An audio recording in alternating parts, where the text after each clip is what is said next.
Hola mis queridos seres fantásticos, me alegra tenerlos de nuevo para un nuevo capítulo de Drácula de Bram Stoker. Hoy vamos para el capítulo número 12, así que por favor, ponte cómodo, ponte cómoda y disfruta de la lectura. Diario del Dr. Seward, 18 de septiembre. De inmediato tomé un coche a Hillingham y llegué allí temprano. Pedí al taxi que esperase en la puerta y subí por la avenida solo. Golpeé suavemente y toqué la campanilla lo más despacio que pude, porque temía molestar a Lucy o a su madre e intentaba que solo algún criado viniese a abrir la puerta. Después de un momento, y al ver que no había respuesta, maldije la lentitud de los criados que debían estar todavía en cama a semejante hora. Eran las 10 ya. Toqué y golpeé otra vez, pero con mayor impaciencia, y no tuve respuesta.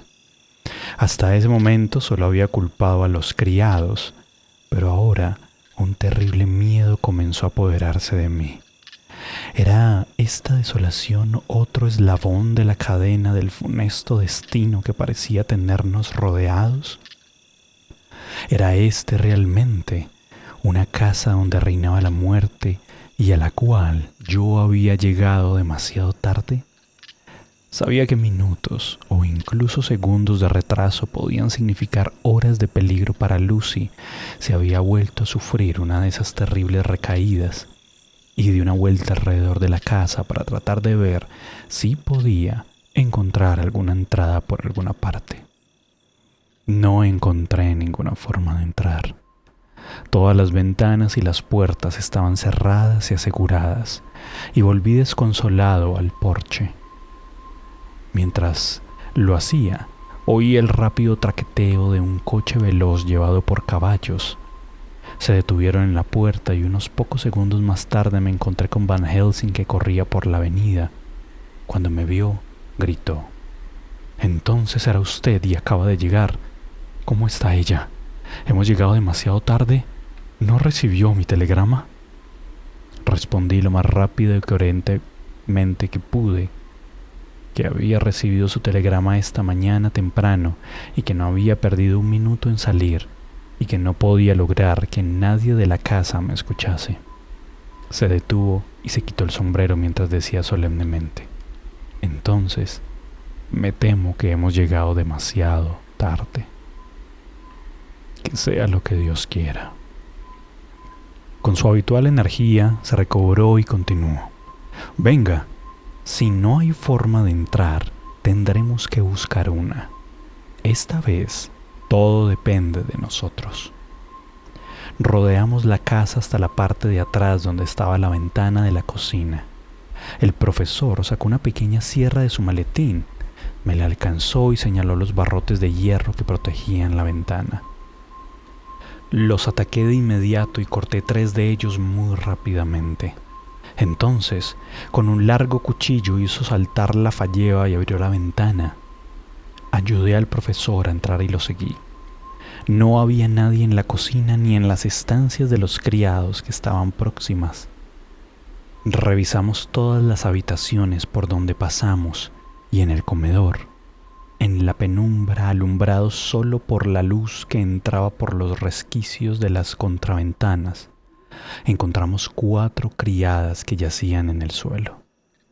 No pensamos que podían estar muertas, porque su respiración con estertores y el olor punzante del láudano que había en la habitación no dejaba dudas acerca de su estado. Van Helsing y yo nos miramos. «Podemos atenderlas más tarde», dijo el profesor tomándome del brazo. Entonces subimos a la habitación de Lucy. Durante unos instantes nos detuvimos junto a la puerta para escuchar, pero no se oía ningún sonido. Con las caras pálidas y las manos temblorosas, abrimos la puerta suavemente y entramos en la habitación. ¿Cómo describir lo que vimos? Sobre la cama estaban las 2 mujeres, Lucy y su madre. Esta más adentro y cubierta con una sábana blanca cuyo borde se había volado por la corriente de aire que entraba por la ventana rota. Mostraba la ojerosa cara blanca, con una mirada de horror en ella. A su lado estaba Lucy, con la cara blanca y aún más ojerosa. Las flores que debía llevar ella estaban sobre el pecho de su madre y el cuello desnudo mostraba las 2 pequeñas heridas que habíamos notado antes, pero se veían horriblemente blancas y aplastadas. Sin decir una palabra, el profesor se inclinó sobre la cama, tocando casi con su cabeza el pecho de la pobre Lucy, y después de escuchar unos instantes con atención dio un salto y gritó: «Aún no es demasiado tarde. Rápido, rápido, traiga el coñac». Fui volando abajo y volví con el licor, tomando la precaución de olerlo y de probarlo para estar seguro de que no contuviese también alguna droga como la botella de vino que encontré sobre la mesa. Las criadas aún respiraban, pero más apresuradamente, y pensé que estaría pasando el efecto del narcótico. No me quedé para comprobarlo, sino que volví donde estaba Van Helsing. Frotó el coñac, como en otras ocasiones, sobre los labios, las encías, las muñecas y las palmas de las manos de Lucy. Luego me dijo: «Yo haré esto, que es todo lo que puede hacerse de momento. Usted vaya y despierte a las criadas. Pégueles en la cara con una toalla mojada y bien fuerte. Pídales que se ocupen de avivar el fuego y de preparar un baño caliente. Esta pobre alma está casi tan fría como la que está a su lado. Necesitará calentarse un poco antes de que podamos hacer algo más». Me fui enseguida y no me resultó difícil despertar a 3 de las mujeres. La cuarta era una jovencita y, como era lógico, el fármaco la había afectado más, de modo que la levanté, la puse sobre el sofá y la dejé dormir. Las otras estaban en un principio aturdidas, pero en cuanto recordaron lo que había sucedido, comenzaron a gritar y a sollozar histéricamente. No obstante, fui firme con ellas y no las dejé hablar. Les dije que la vida de la señorita Lucy estaba en peligro y que si no se apresuraban no podríamos evitar su muerte. Entre sollozos y gritos, se fueron a medio vestir como estaban y prepararon el fuego y el agua. Por suerte, los fuegos de la cocina y el hervidor estaban aún encendidos y pronto hubo agua caliente. Preparamos el baño. Llevamos a Lucy como estaba y la colocamos dentro de la bañera. Mientras estábamos ocupados frotándole las extremidades, alguien golpeó la puerta de entrada. Una de las criadas se fue corriendo a terminar de vestirse y bajó a abrir la puerta. Luego volvió y nos susurró que había un caballero que traía un recado del señor Holmwood. Simplemente le ordené que le dijese que debía esperar porque no podíamos verlo ahora. Se fue con el recado y, absorto con nuestro trabajo, me olvidé por completo de él. Nunca había visto al profesor trabajar tan ardientemente. Sabía, como él, que era una lucha cara a cara con la muerte, y en una pausa se lo dije. Me respondió de una forma que no entendí, pero con la mirada más seria de la que era capaz. Si eso fuera todo, me detendría aquí donde nos encontramos y la dejaría desvanecerse en paz, porque no veo la luz de la vida en su horizonte. Continuó con su trabajo, si era posible, con un vigor renovado y más frenético. Enseguida comenzamos a darnos cuenta de que el calor empezaba a surtir cierto efecto. El corazón de Lucy tenía unos latidos un poquito más audibles con el estetoscopio y sus pulmones tenían un movimiento perceptible. La cara de Van Helsing casi brillaba, y cuando sacamos a la joven de la bañera y la enrollamos en una toalla caliente para secarla, me dijo: «La primera victoria es nuestra. Jaque al rey». Llevamos a Lucy a otra habitación que acababa de prepararse. La acostamos en la cama y echamos en su boca unas gotas de coñac. Noté que Van Helsing ataba un suave pañuelo de seda alrededor de su cuello. Aún permanecía inconsciente y estaba tan mal como en otras oportunidades, o incluso peor. Van Helsing llamó a una de las mujeres y le dijo que se quedara con ella sin quitarle los ojos de encima hasta que regresáramos. Luego me hizo una seña para que saliera con él de la habitación. «Tenemos que meditar sobre qué debemos hacer», dijo mientras bajábamos las escaleras. Ya abajo, entramos en el salón, cuya puerta cerró con cuidado detrás de él. Las contraventanas estaban abiertas, pero las persianas ya estaban cerradas. Obedeciendo a la etiqueta de la muerte que las mujeres británicas de clase baja observan con rigidez. Por tanto, la habitación estaba en la penumbra. Sin embargo, la luz era suficiente para nuestros propósitos. La seriedad de Van Helsing se alivió en cierto modo por una mirada de perplejidad. Era evidente que su mente se torturaba con algo, de modo que esperé unos minutos y él habló. «¿Qué haremos ahora? ¿A dónde podemos recurrir para pedir ayuda? Tendremos que hacer otra transfusión de sangre y pronto, si no, la vida de la pobre niña no durará ni una hora. Usted ya está exhausto. Yo también lo estoy. Temo confiar en esas pobres mujeres, aun cuando tuviesen el coraje suficiente para someterse a la intervención. ¿Cómo podemos encontrar a alguien que se deje abrir las venas por ella? ¿Qué pasa si lo hago yo?» La voz venía desde el sofá situado al otro extremo de la sala, y sus tonos aliviaron y alegraron mi corazón, porque eran los de Quincy Morris.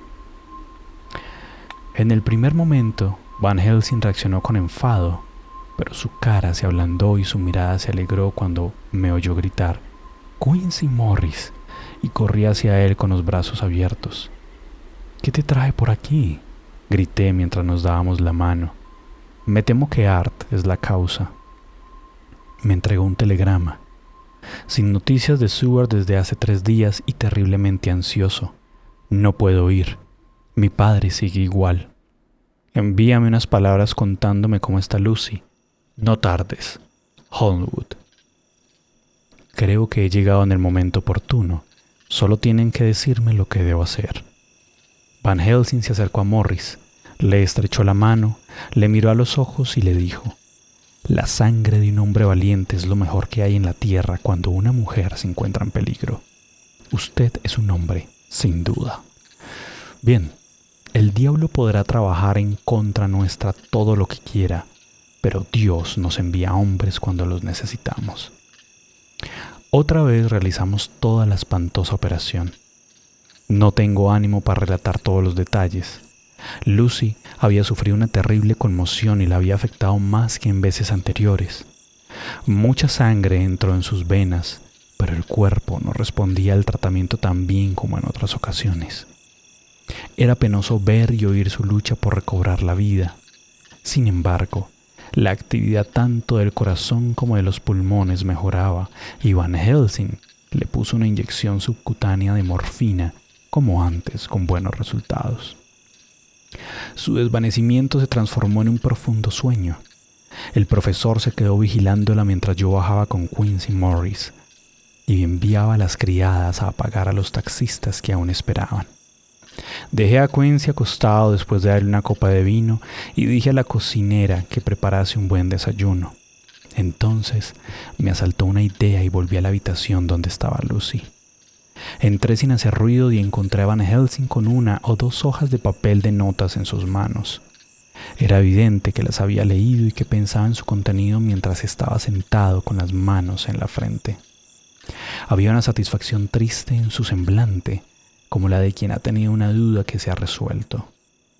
Me entregó las hojas y dijo solo: «Cayeron del pecho de Lucy cuando la llevábamos al baño». Cuando leí lo escrito por la joven me quedé mirando al profesor y después de una pausa le pregunté: «Por el amor de Dios, ¿qué significa todo esto? ¿Está o está loca o qué clase de horrible peligro corre?» Estaba tan perplejo que no sabía qué más decir. Van Helsing se apoderó de las notas diciendo: «No se preocupe por ello. Olvídese de todo por ahora. Lo sabrá y lo comprenderá en su debido momento, pero será más adelante. ¿Y ahora qué ha venido a decirme? Esto me devolvió a la realidad y volví a ser yo. He venido a hablarle sobre el certificado de defunción. Si no actuamos correctamente, habrá una pesquisa y tendremos que presentar esos papeles. Espero que no necesitemos esa investigación porque es seguro que mataría a Lucy si no lo hace otra cosa antes. Sé, al igual que usted, que el médico que atendía a su madre, que la señora Westenra estaba enferma del corazón y podemos certificar en este sentido. Rellenemos el certificado inmediatamente y lo llevaré al registro e iré a ver al director de la funeraria. Perfecto, amigo John. Bien pensado. La señorita Lucy puede tener enemigos terribles que la acosan, pero tiene que sentirse feliz por los amigos que la quieren. 1, 2, 3 que se han abierto las venas por ella, además de un anciano. Ah, sí, lo sé, amigo John. No soy ciego. Los quiero a todos más por ello. Ahora váyase. En el salón encontré a Quincy Morris con un telegrama para Arthur diciéndole que la señora Westenra había muerto y que Lucy había tenido una recaída, pero que ahora estaba mejor y que Van Helsing y yo nos separábamos de ella. Le dije que me iba y me hizo apresurar más cuando salía, me dijo. Jack, cuando vuelva, ¿puedo hablar un par de palabras con usted a solas? Asentí con la cabeza y salí. No encontré dificultades con relación al registro y acordé con el director de la funeraria local que viniese por la tarde para tomar las medidas del féretro y hacer los preparativos. Cuando regresé, Quincy me esperaba. Le dije que lo vería en cuanto pudiese y subí a la habitación de Lucy. Aún dormía y el profesor aparentemente no se había movido de su lado. Cuando se puso el dedo en la boca, supe que esperaba que ella se despertase enseguida y temí provocar un adelanto en su despertar natural. De modo que regresé donde estaba Quincy y lo llevé al salón de desayuno, donde las persianas no estaban bajadas, por lo que la luz ponía una nota de alegría en la sala. Cuando nos quedamos allí solos, me dijo: Jack Seward, no quiero meterme donde no debo, pero esto no es un caso normal. Tú sabes que yo quise a esa chica y quería casarme con ella. Pero aunque eso ya forma parte del pasado, de cualquier manera no puedo evitar sentirme ansioso por ella. ¿Qué le pasa? El holandés, y me doy cuenta de que es una buena persona, dijo en el momento en que entraste a la habitación que había que practicar otra transfusión de sangre y que tanto tú como él estabais exhaustos. Debo entender que Van Helsing y tú ya habéis obrado como yo lo he hecho hoy. ¿No es así? Así es. Y adivino que Art también lo ha hecho. Cuando lo vi hace 4 días en su casa estaba enfermo. No he visto a nadie venir abajo tan rápido desde que estuve en las Pampas, donde una yegua que me gustaba murió sobre la hierba una noche. Uno de esos grandes murciélagos que llaman vampiros se había echado sobre ella durante esa noche, y entre el atracón que se dio y la sangre que se vertió por la vena abierta, no le quedaron al pobre animal fuerzas suficientes para mantenerse en pie, por lo que tuve que darle un balazo en el cráneo. Jack, si puedes decírmelo sin traicionar el secreto profesional, Arthur ha sido el primero, ¿no es así? Mientras hablaba, el pobre parecía estar terriblemente ansioso. Le torturaba la angustia que sentía con relación a la mujer que aún amaba, y su total ignorancia del terrible misterio que parecía rodearla aumentaba su tristeza. Su propio corazón sangraba y tuvo que emplear toda su hombría, que no era poca, para evitar que se echase a llorar. Me detuve antes de responder, porque sentía que no debía traicionar ningún secreto que el profesor quisiera guardar, pero a su vez, él sabía tanto y adivinaba tanto que no había razones para no responderle, de modo que asentí con la misma frase. Así es. ¿Y desde cuánto hace que sucede esto? Desde hace unos 10 días. ¿10 días? Entonces adivino. Jack Seward, que la pobre hermosa criatura que todos queremos, ha recibido en sus venas en ese lapso la sangre de 4 hombres fuertes. Su cuerpo no la retuvo. Entonces se acercó a mí para hablarme con un feroz susurro. ¿Qué? Se la quitó. Sacudí mi cabeza. Esa, dije, es la incógnita. Van Helsing está desesperado con respecto a ello y yo he agotado todos mis recursos. No puedo siquiera intentar adivinar. Ha habido una serie de circunstancias que han desbaratado nuestras previsiones para que Lucy estuviese adecuadamente vigilada, pero esto no volverá a ocurrir. Nos quedaremos aquí hasta que se encuentre bien o hasta que se produzca el desenlace fatal. Quincy levantó su mano. Ven conmigo, dijo. Tú y el holandés me diréis qué debo hacer y yo lo haré. Y cuando ella se despertó por la tarde, su primer movimiento fue tantear en su pecho, y cosa que me sorprendió, extrajo las cuartillas que Van Helsing me había dado para que leyese. El cuidadoso profesor había vuelto a ponerlas donde las había encontrado para que ella no se alarmase si, al despertarse, no las hallara. Sus ojos luego se posaron en Van Helsing y en mí y se alegraron. Entonces miró alrededor de la habitación en la que estaba y tembló. Dio un fuerte grito y se tapó el rostro con sus débiles manos. Ambos entendimos que había tomado conciencia de que su madre estaba muerta, de modo que tratamos de consolarla. Hacia el crepúsculo dormitó. Aquí ocurrió algo muy raro. Mientras continuaba dormida, sacó las cuartillas de su pecho y las rompió en 2 trozos. Van Helsing se acercó y se los quitó de las manos. Sin embargo, volvió a suceder lo mismo. Continuó con la acción como si todavía estuviera sujetando los papeles. Finalmente, levantó las manos y las abrió como para esparcir los trozos. Van Helsing parecía sorprendido y frunció las cejas como cuando piensa, pero no dijo nada. 19 de septiembre. Durmió toda la noche esporádicamente. Tenía miedo de dormirse y estaba algo más débil cuando se despertaba. El profesor y yo nos turnamos para cuidarla y no la dejamos ni un instante desatendida. Quincy Morris no dijo nada acerca de sus intenciones, pero sé que estuvo toda la noche dando vueltas alrededor de la casa vigilándola. Cuando llegó el día, su luz mostró los estragos operados en la pobre Lucy. Apenas era capaz de volver la cabeza y el poco alimento que podía tomar parecía no hacerle ningún provecho. Por momentos dormía, y tanto Van Helsing como yo notábamos el gran cambio que se producía en ella. Mientras dormía, se la veía más fuerte, aunque más demacrada, y su respiración era más suave. Su boca abierta mostraba las pálidas encías retraídas de sus dientes, que entonces se veían más largos y afilados que nunca. Cuando se despertaba, la suavidad de su mirada evidentemente cambiaba la expresión, porque parecía ella misma, aunque moribunda. Por la tarde, preguntó por Arthur y le telegrafiamos. Quincy fue a la estación a su encuentro. Cuando llegó eran casi las 6 y el sol se ponía, lleno y cálido, y la luz roja que entraba por la ventana daba algo más de color a las pálidas mejillas de Lucy. Cuando Arthur la vio, simplemente le sofocó la emoción y ninguno de nosotros pudo hablar. Durante las horas que habían pasado, los periodos esporádicos de sueño o de estado comatoso se habían hecho más frecuentes, de modo que las pausas en que la conversación era posible se acortaban. Sin embargo, la presencia de Arthur pareció actuar como estímulo.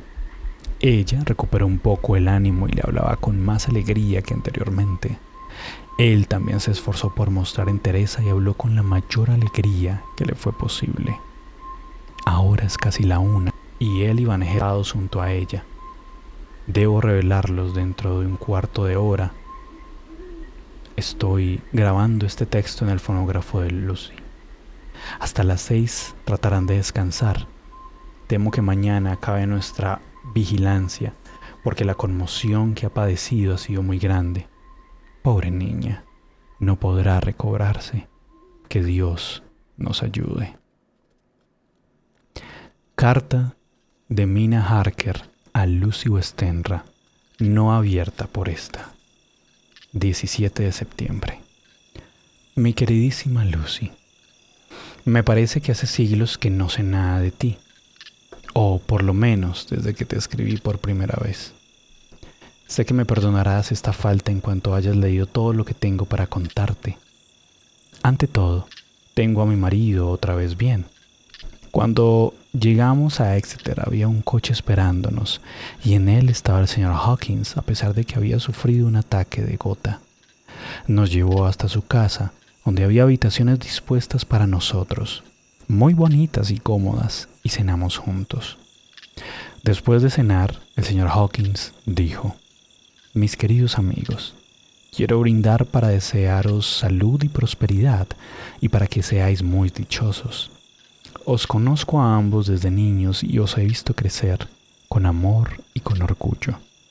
Ahora quiero que esta sea vuestra casa y que viváis aquí conmigo. No tengo hijos. Me encuentro solo en el mundo y en mi testamento os he dejado todos mis bienes. Lloré, Lucy. Cuando Jonathan y el anciano se estrecharon las manos, pasamos una velada muy feliz. De modo que estamos aquí, instalados en esta preciosa casa antigua, y tanto desde mi dormitorio como desde el salón veo los inmensos olmos del claustro de la catedral con sus grandes troncos negros que destacan contra la antigua piedra amarilla de la catedral. Y oigo a los grajos arriba que no cesan de graznar, parlotear y chismorrear como hacen siempre, asemejándose en eso a las personas. Estoy ocupada, no necesito aclarártelo, disponiendo cosas y montando la casa. Jonathan y el señor Hawkins están todo el día ocupados porque ahora son socios y el señor Hawkins quiere contarle todo sobre los clientes. ¿Cómo sigue tu querida madre? Espero poder subir, aunque no sea más que por un día, a la ciudad para verte, mi querida amiga.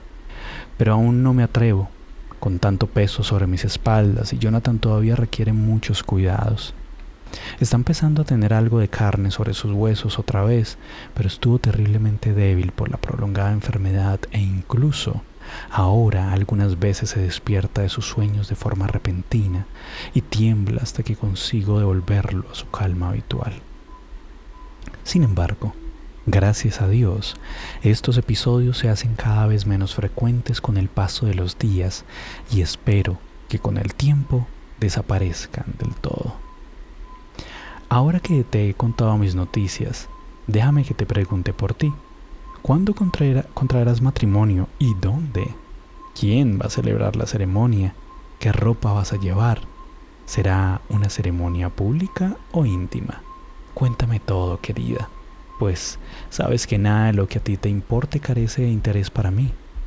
Jonathan me ha pedido que te envíe sus respetos, pero no creo que eso sea adecuado para un joven socio de la importante firma Hawkins & Harker. De modo que como tú me quieres a mí y él me quiere a mí, te envío simplemente su amor. Adiós, mi queridísima Lucy, y te deseo toda la dicha. Siempre tuya, Mina Harker. Informe de Patrick Hennessy, doctor de medicina, etc., a John Seward, doctor en medicina. 20 de septiembre. Muy señor nuestro. Siguiendo sus deseos, adjunto el informe de las condiciones de todo lo que dejó a mi cargo. Con respecto al paciente Renfield, hay mucho que decir. Ha sufrido otro brote, que podría haber tenido un terrible final, pero por suerte no tuvo resultados que lamentar. Esta tarde, un coche de carga con 2 hombres llegó a la casa vacía cuyos terrenos colindan con los nuestros. La casa hacia la cual, como recordará, el paciente huyó 2 veces. Los hombres se detuvieron en la puerta y preguntaron al portero por dónde debían ir, pues eran extranjeros. Yo me encontraba apoyado en la ventana del estudio mientras fumaba un cigarrillo después de cenar y vi que uno de ellos se acercaba a la casa. Al pasar frente a la ventana de Renfield, el paciente comenzó a insultarlo desde adentro con los calificativos más groseros que conocía su lengua. El hombre, que parecía una persona decente, se conformaba diciendo: «Cállate, por diosero mal hablado». Pero el paciente comenzó a acusarlo de robarle y de desear su muerte, y gritó que ya se las vería con él aunque lo ahorcaran por ello. Abrí la ventana e hice una seña al hombre para que no hiciese caso, y él, después de darse cuenta de qué sitio era este, se conformó diciendo: «Que Dios lo bendiga, señor. No tendré en cuenta lo que se me diga en un manicomio. Le compadezco a usted y al director por tener que vivir en una casa con una bestia como esta». Entonces preguntó de una forma educada dónde debía ir y le indiqué cuál era la puerta de entrada a la finca vacía. Se fue seguido de las amenazas e insultos de nuestro paciente. Bajé para ver si podía descubrir la causa de su enfado, puesto que normalmente se comporta muy bien y, exceptuando esos ataques violentos, nada similar ha ocurrido. Me sorprendió encontrarlo muy sereno y con muy buenos modales. Traté de hacerle hablar del incidente, pero él me preguntó, muy afablemente, qué quería decir, y esto me hizo pensar que no tenía conciencia de lo que había ocurrido. Pero, sin embargo, esto resultó ser un ejemplo más de su astucia, porque una hora más tarde le oí gritar de nuevo. Esta vez había roto la ventana de su habitación y bajaba corriendo por la avenida. Ordené a los celadores que me siguieran y corrí tras él, porque temí que intentara hacer alguna diablura. Mi miedo quedó justificado cuando vi pasar el mismo vehículo de antes, cargado con varios cajones de madera. Los hombres se secaban la frente y tenían la cara enrojecida por el gran esfuerzo realizado. Antes de que pudiese alcanzarlo, el paciente corrió hacia ellos, bajó a uno a tirones del vehículo y comenzó a golpearle la cabeza contra el suelo. Si no lo hubiesen sujetado justo en ese momento, creo que habría matado a ese hombre y luego a los demás. El otro hombre saltó del coche y le golpeó en la cabeza con el mango de su pesado látigo. Fue un golpe terrible, pero él no pareció notarlo, y le agarró también y luchó contra 3 de nosotros, sacudiéndonos de un lado a otro como si fuésemos muñecos. Usted sabe que yo no soy liviano, y los otros eran ambos hombres fornidos. Al principio luchaba en silencio, pero cuando empezamos a dominarlo y los celadores comenzaron a ponerle la camisa de fuerza, comenzó a gritar: «Frustraré sus intentos. No conseguirán robarme. No me matarán poco a poco. Lucharé por mi señor y mi maestro». Y todo tipo de desvaríos incoherentes similares. Con gran dificultad lo llevaron de regreso a la casa y lo pusieron en la habitación acolchada. Uno de los celadores, Hardy, acabó con un dedo fracturado, pero ya lo he atendido y se recupera bien. Los 2 hombres que traían la carga amenazaron al principio con demandarnos por prejuicios y prometieron que todo el peso de la ley caería sobre nosotros. Sin embargo, sus amenazas se confundían con cierta excusa indirecta por su derrota frente a un loco físicamente débil. Dijeron que si no habían estado a la altura fue porque habían empleado parte de sus fuerzas en acarrear y levantar esos pesados cajones al vehículo, pues de lo contrario hubiesen acabado con él enseguida.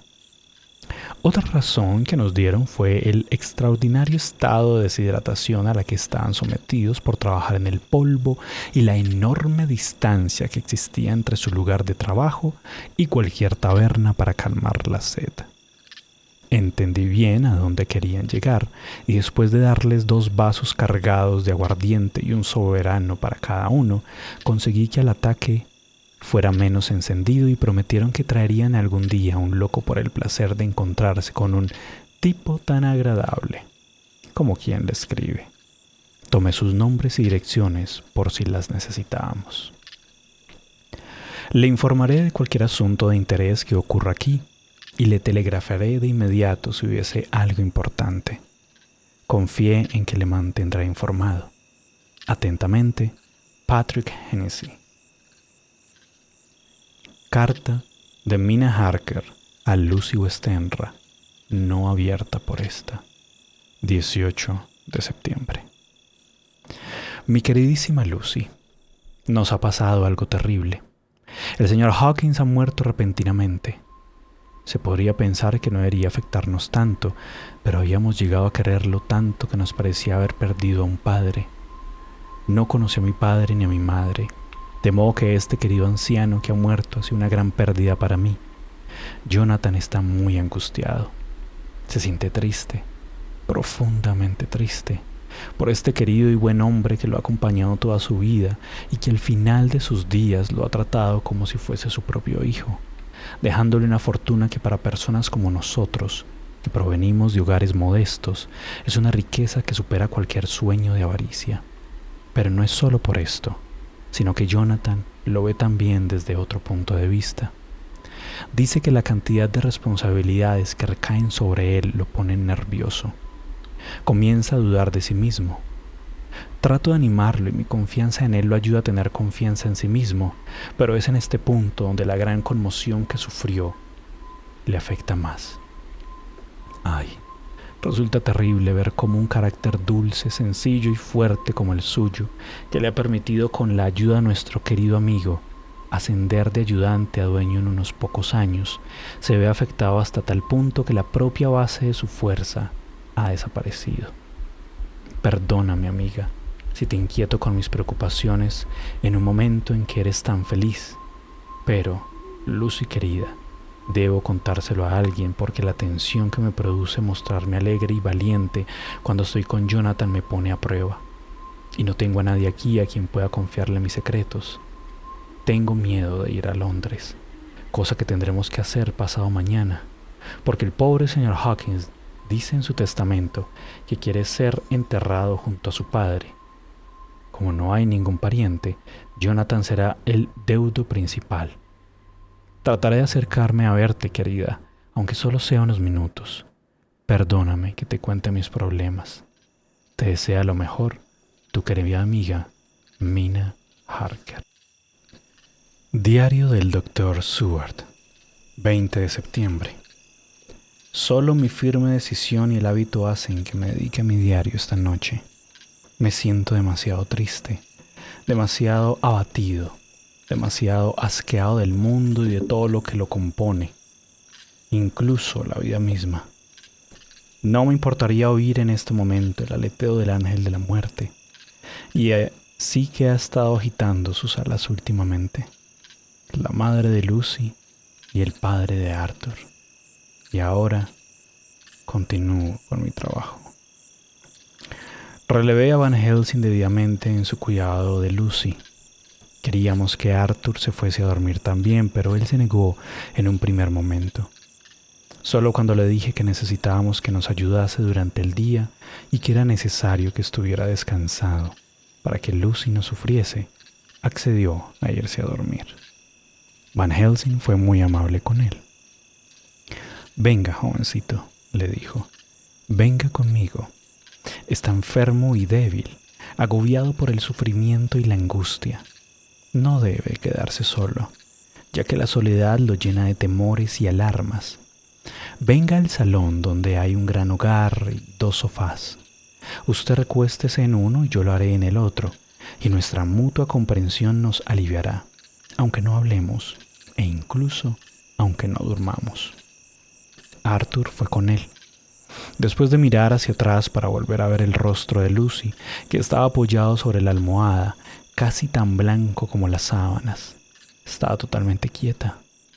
Yo miré alrededor de la habitación para asegurarme de que todo estaba correctamente.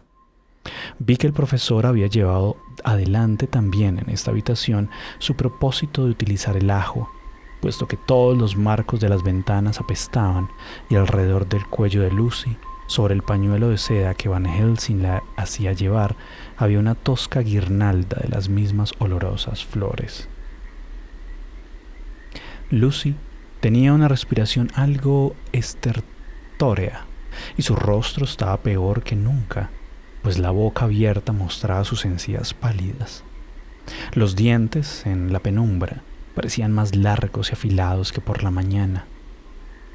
En particular, por un efecto engañoso de la luz, los caninos se veían más largos y afilados que el resto de los dientes.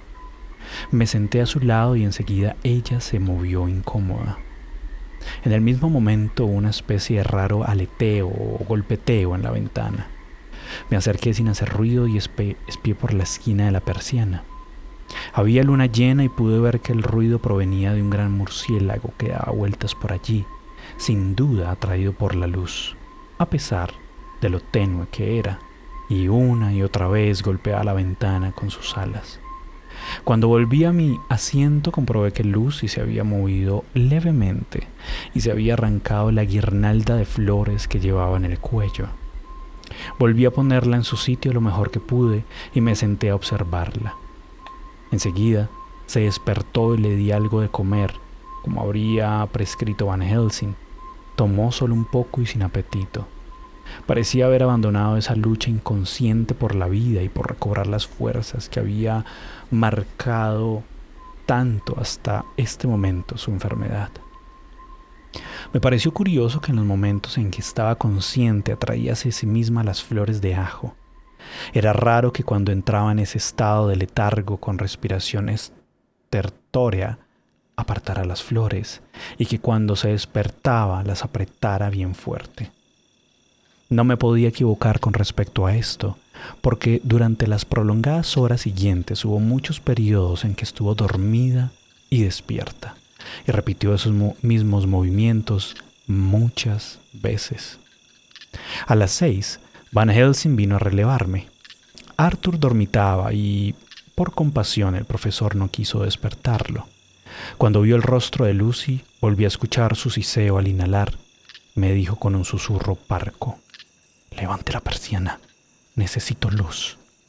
Entonces se inclinó hasta que su cara casi rozaba la de Lucy y la examinó minuciosamente.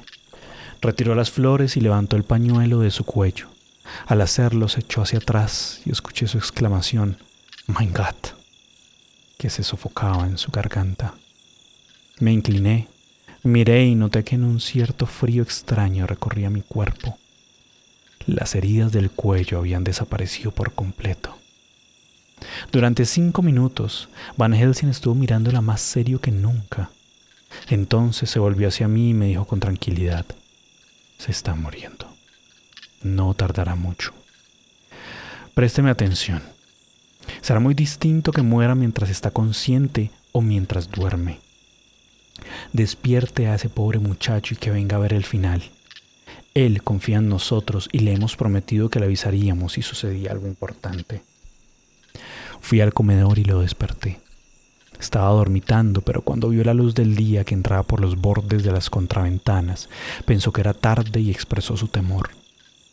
Le aseguré que Lucy aún dormía, pero le dije con la mayor suavidad que pude que tanto Van Helsing como yo creíamos que el final estaba cerca. Cubrió su rostro con las manos y cayó de rodillas junto al sofá, donde aún estaba tal vez durante un minuto con la cara tapada, y rezó mientras sus hombros temblaban por la tristeza. Le tomé de la mano y lo levanté. «Ven», dije, «mi querido y viejo amigo, sumemos toda nuestra fortaleza. Será mejor y más fácil para ella». Cuando entramos en la habitación de Lucy, vi que Van Helsing, con su usual previsión, había acomodado el colchón y había hecho que todo luciera lo más agradablemente posible. Hasta había cepillado el pelo de Lucy para que cayera sobre la almohada con los rizos brillantes de siempre.